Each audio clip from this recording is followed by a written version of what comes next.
Reading with your kids. Hola, ni hao, konnichiwa, assalamu alaikum, shalom, mahaba, muli muli wanji, namaste, jumbo, bienvenidos. Hi, my name is Jedley, and this is the Reading with Your Kids podcast. We are coming to you from the beautiful neighborhood of Reedville in the southwest corner of Boston, Massachusetts. We are so delighted and so very honored that you are joining us in our mission to help all families grow closer through reading. Please be sure to tell all of your family and friends about your show, your kids' teachers, your principal, your librarian, and please be sure to subscribe to the show on the iHeartRadio app, on Spotify, Amazon Music, Apple Podcasts, Good Pods, Podcast Addict, Stitcher Radio, Ghana, Himalaya, wherever you find your podcast. Our guest today is Frances Schoonmaker. She's here to celebrate the Phantom Slave Stealer. Before we invite Frances into the studio, we want to invite you to visit our website, readingwithyourkids.com. So much there for you. If you are a parent, please be sure to click the Parents Click Here button at the top of the page to read our blog. Visit our Reading with Your Kids Certified Great Read Wall of Fame. And also find out how you can invite us to bring Reading with Your Kids and our Educational Magic Show live to your community. If you're an author, be sure to click the Authors Click Here button to find out how you can be a guest here on the podcast, to find out how you can submit your book to our Certified Great Read panel, and also discover how you can take part in our monthly promotion program. You can also use the contact button at the top of the page to send us a message. Oh, and you can also sign up for our free online magazine. Be sure to check it out today, readingwithyourkids.com. Join us right now from Baltimore County in Maryland. Our guest is here today to celebrate, I think, a really important book. It's called The Phantom Slave Stealer. Please welcome to the show, Frances Schoonmaker. Frances, how are you? I'm great. I'm glad to have a chance to chat with you and your listeners. I'm excited to have you here. The Phantom Slave Stealer. Number one, I'm horrified that we even have to talk about this, that there was such a thing in our history as slavery. I hate the fact that this still exists in different parts of the world. Mm-hmm. But we've come a long way. Tell us a little bit about this story, please. Okay, well, it starts on a farm in southern Illinois in 1856. And if you recall from your history, this is just prior to the Civil War, and it's at the height of the great westward migration in this country. So Sid Johnson hears rumors about a phantom slave stealer who's so good at what he or she does that slaveholders have called them a phantom. But when he asks his parents about him, they say they don't know anything about it. However, when Sid discovers that Ma and Pa are actually hosting a stop on the Underground Railroad, he isn't so sure they're telling him about the truth about that and other things. So Sid is concerned. It's not that he's for slavery, it's just that they're breaking the law. Mm-hmm. And that's a big issue for him. And he also worries about what's going to happen to him and to his brother and sister if they're caught. He's afraid, for example, that his Pa might be branded with an SS for slave stealer, which was not unheard of. So he decides that he's going to have to take action to protect the family. But before his plans are in place, bounty hunters burn the barn. And so with their farm compromised as a stop on the Underground Railroad and family in California, they decide they're going to go west. Sid has mixed feelings about that. He doesn't like change that much. But an advantage will be that they'll leave the question of slavery behind. So he sees that as, at least that part of it's a plus. However, he's about to find out that the ugly shadow of slavery reaches all the way to the Santa Fe Trail, and he's just beginning his involvement with the phantom slave stealer. My goodness. It's, as you're speaking, one of the things we love to talk about here in the podcast is the kind of conversations families can have as they read a book together, whether it's a picture book that you're reading aloud together, snuggled up on a couch, or a middle grade novel or YA title that you could be co-reading and then talking about over the dinner table or on the way to school or ballet or soccer or whatever it might be. I think there's a lot to speak about with the Phantom Slave Stealer. I think so too. And I have to say, Jed, I think family story is probably one of the most wonderful ways that a family can stay close, can share values, and can help every member feel like they are a part, and contributing. And frankly, in my family, as I was growing up, we had family story till we were teens. And it wasn't until we all started, having all these outside engagements and we couldn't necessarily find the right time to sit down together that we finally just gave it up. Mm-hmm. But it was certainly something I did, with my daughter, and she does with her granddaughter. So there are lots of growing edges here in this book, lots of unanswered questions, and I hope a lot of adventure and surprise. Yeah, well, I'm sure there's lots of adventure and surprise, but there's also a lot of content here and a lot of talking points that are really relevant today. They are. I wish they weren't as relevant as they are. However, I think we're at a point in our history where we have an opportunity to really make amends. And one of the things I would want your listeners to understand from the outset is this is told from the perspective of a white boy. Mm-hmm. I haven't tried to tell it from the perspective of someone being held in slavery, because I don't think I'm capable of making that leap. Mm-hmm. What I can do is tell the story through the eyes of a kid who's not so unlike me, who can ask questions. Now, Sid's really fortunate. He's in a family that's very open-minded. He's grown up with friends who are Black, who are freed from slavery. But even with all of that background, it's a stretch for him to think about his parents getting involved and taking risks that might cost them something. Mm-hmm. And I suspect that's a fear that we carry with us. We want to do what's right. I mean, Sid's an ordinary kid. Mm-hmm. He doesn't have any superpowers. He's not going to save the planet because he can do all of these incredible things that ordinary kids can't do. He can't do anything that your grandkids or kids or anyone that you know who's a child couldn't do if they were in similar circumstances. And that's important to me because I think we look at what it is we could do, and sometimes we're really afraid of the risk. Mm-hmm. We're afraid we'll be thought stupid. We're afraid that we'll be thought, being a goody-goody. That will risk not being heard, or that we'll risk, dominating the conversation. Because one of the most important things I think that we can do right now is listen.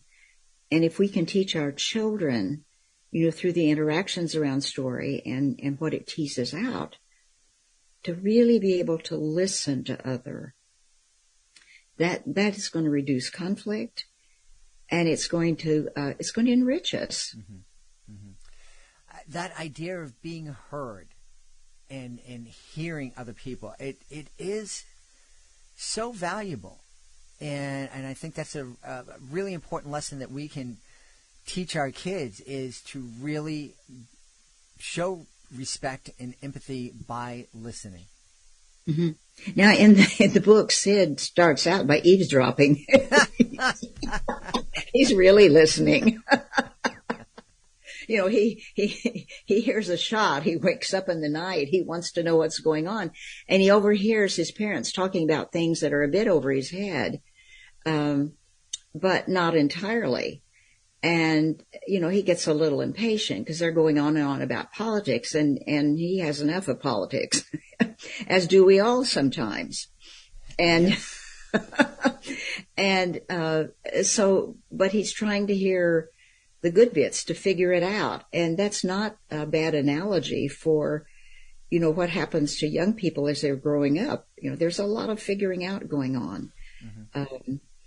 And I think one of the values I hope is really embedded in this book is the value of kindness and how far kindness can take us, even if we make mistakes, because Sid makes plenty of mistakes in the book. Mm-hmm. He doesn't always get it right.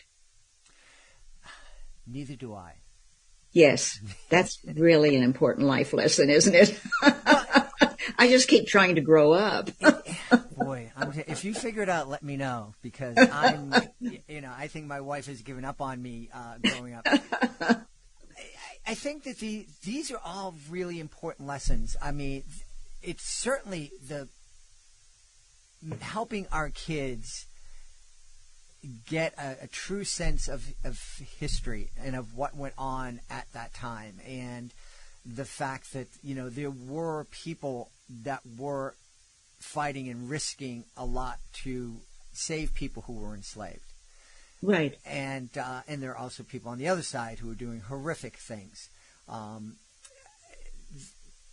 We should definitely make sure our kids know all of that story. We can't forget it. We can't forget that to history. It's an important thing that we need to own up and we need to grow from, so that it doesn't happen again, so that we can stop it from happening in the places where it continues to happen today. What was it that inspired you to write The Phantom Slave Stealer?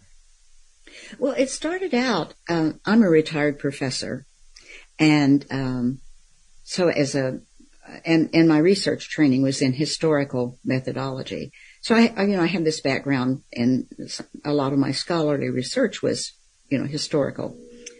But when I had this idea for a book, and it ended up being a trilogy, and it's historical fantasy. But being a retired professor, naturally, my first impulse was to pilot.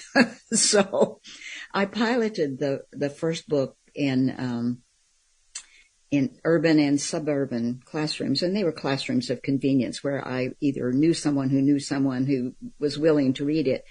And I didn't meet with the kids until they'd already read the book. Mm-hmm. And one of the things that they said to me, this book starts on the Santa Fe Trail, and it's a little girl going west to California, and they liked the fantasy. But the thing that floored me was they said, would you make your next book a history where somebody gets all the way to California? And I thought, wow. It doesn't have to be watered down with anything. It's just, and it's not the fantasy watered it down. I mean, that was part of my idea, but it was that they would really be that invested in wanting to know about history. So I promised myself I would do that. And I began thinking about the Santa Fe Trail. Last year was the 200th anniversary. And I began thinking about what motivated people to make that trip west. Well, at the same time, we have all this current discussion going on about the Underground Railroad. So I thought, well, wouldn't it be interesting to think about how a family might be involved with the Underground Railroad and what would cause them to leave that to go west. Mm-hmm. So that was kind of how my thinking. And you know enough about creativity to know that we just patchworked together lots of different things that happened to us. Well, in the meantime, as I was doing library-type research, online research, I ran across a fellow named Jonathan Walker. And Jonathan Walker is really the person most associated with the term slave stealer. That term was used in two ways. This is our history lesson. One was, it was the person who stole people held in slavery and resold them, which is as reprehensible as anything I think a person could do. And the other was in the sense that it was used with Jonathan Walker. He was a person who, had a ship, among other things that he did, and he was trying to get some freedom seekers to Barbados where they could be free. And he got sick. He didn't have a full crew. They didn't know how to run the ship. And the Coast Guard stopped him. They were arrested, taken to Florida. He was imprisoned. He was not beaten, as were the people he was helping. And they were eventually returned to the owner. But what he did experience, he overheard so much of what happened in prison. And he was taken out of prison. His right hand was branded with the brand SS for slave stealer. And he was put in stocks for an hour, and, people threw things. Well, he, realizing how voyeuristic we are, I guess, he took that brand as his emblem and became a very, very famous abolitionist. And, tried to advocate, and he never, ever said that what he experienced ever rose to the level of what the people he'd tried to help experience. Mm-hmm. So that was one of the things I found, and I liked that about him. And I thought, if I can help young people understand anything else, I want them to understand that people who were held in slavery had agency. They were not passive recipients of whatever kindness people wanted to throw out. They had agency. And the vast number of people who benefited from the Underground Railroad doesn't reflect even a part of the number who stayed in slavery. And so, I didn't want this to in any way smack of a white savior story, mm-hmm. but of a family who were trying to do their part to make it better in the world, mm-hmm.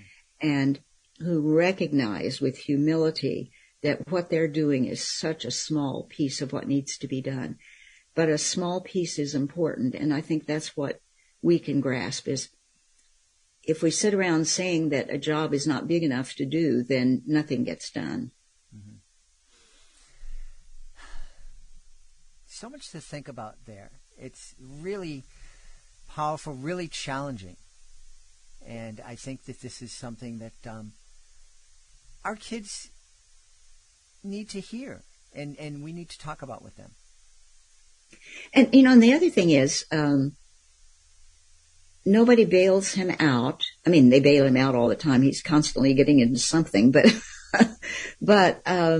ultimately, Sid isn't rescued, and he doesn't really rescue anybody else, but there's a reciprocal process that goes on. He determines he's going to find out who the slave stealer is, and I don't know what he intends to do with that, but it's how we all do. We get fixed on something, and so it keeps reemerging, and then his discovery that it really permeates society, and that's a discovery I think that we have to make for ourselves, is to recognize that no, maybe I'm really trying my best to not be racist. Maybe I've been brought up in a way that helps me to have a more open view. But it's so built into our system that we cooperate with racism in ways that we don't even realize. And that comes back again to learning how to listen, mm-hmm. To listen to other as self, and to accept. So as you're reading it, if you read it as a family story, and I think it would be a great family story, I think it's appropriate for a parent to say, well, what do you think about that? Mm-hmm. Or even, I was wondering about, or, wow, where would you place yourself in that story? Mm-hmm. How does that affect us? And kids can startle us with their insight. Yeah, I absolutely agree. I think there's so much there that can be delved into. This idea. As you were speaking about I just had this flashback to when I was in, I think it was second grade. My elementary school was literally down the block from a home that was a stop on the Underground Railroad. And wow. When I heard that in second grade, I was like, I gotta go down there. Where are the tracks? How they had the tracks underneath the ground and with this train? I never heard this thing go through. So, yeah. But I mean, so that makes sense for second grade, but I think there are a lot of teenagers here, I think a lot of adults who don't really know what that Underground Railroad really was and how, the role that it played in our history. And I get scared sometimes when I'm on social media, spending way too much time on social media, and seeing this man on the street interviews and, going up to college kids and go, hey, how much is 2 + 2? And they go, 5. And they don't seem to know anything. So,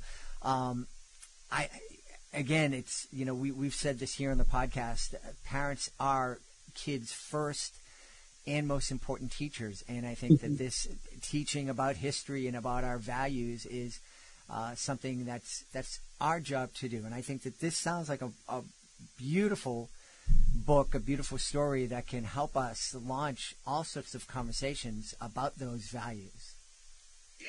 Yeah, I hope so. And I certainly agree with you about parents being the first and probably the best teacher, even though they may not be the best parent, and the lessons that they teach may not be the best lessons. They're going to be by far more effective in whatever they're teaching than we're going to be able to do, for them from the side of being a teacher at school or, or at church or synagogue or temple where we're building on. Mm-hmm. That doesn't mean we can't have a profound influence, but one of my teachers for whom I have tremendous respect, Dorothy Strickland, who was at Teachers College at Columbia University and then later at Rutgers University, an expert in reading, and she used to say that people talk about what's the best method for teaching kids to read, and she said it's the LAP method.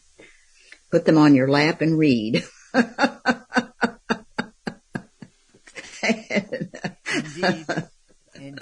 Indeed. That's that bonding. When you're sitting down and your kid is on your lap and you're reading. I know my kids get an amazing feeling of bonding because I'm feeling it. Yeah. And if they associate when I read, I feel really good inside. That's the best way to start, instilling that love of reading and learning. And as they get older, and you choose different books. You choose books that are, more challenging, and maybe they're sitting across the room, working a crossword. And you think, well, how can they do that and listen? Or maybe they're, doing a jigsaw puzzle, or maybe they're rolling on the floor with the pet. They don't have to sit up, in a chair rigidly. They don't have to even be next to you on the sofa. Sometimes kids learn in perpetual motion, but having that, the almost sacred time where you meet together and you do that story. And as they get older and, now kids have so many outside school events, it becomes a scheduling nightmare. So maybe you only do it on Sunday afternoon. Mm-hmm. But having a chapter book, or, books, I remember we listened to, Westward Ho and Kidnapped and Treasure Island and Swiss Family Robinson and, all kinds of, wonderful books as we were kids growing up. Yeah. Hey, before we go, I have to ask you this question. You said that you're a professor of history, and one of the things that's baffled me here on the podcast, it baffled me a little bit when I was in school too, but it wasn't that, not that I'm a deep thinker now, but history is such a rich and exciting field. There's so much going on. Why do schools make it so boring? And I'm not saying every school. Well, first, let me be sure to correct you. I'm not a professor of history. I was professor of curriculum and teaching, but my research training was historical method. Okay. But I'm happy to answer the other question. I think teachers try really hard not to make it boring. Mm-hmm. But it's very difficult to, right now I think we're probably overregulated in education. So it's awfully hard to meet all the standards and still, think about getting away from what those tests are asking us to do and getting into the lives of kids. But I've seen brilliant ways people have of teaching history. Sometimes it's through having outside readings like Sid Johnson and the Phantom Slave Stealer. Sometimes it's by asking kids to locate where their families' origins were and how they got here. But, that's why I was so excited about these kids wanting the history. Mm-hmm. I think because it's so easy to fall into great people and great days to remember, that does tend to drain the life out of it. But the more teachers can bring in the real people aspects, the better. Another question, if you don't mind me going there, is, people wonder why we can't leave the history alone. Mm-hmm. What makes us think that it, it changes? It happened. But the Santa Fe Trail and all the trails west are a classic example of why we can't leave it alone. For years we sort of had this cowboys and Indians idea of westward expansion. And, that's all turned upside down now. We realize those trails west were crowded. They were diverse, and that they were a reflection of the kind of nation that we have, which is a patchwork of different people.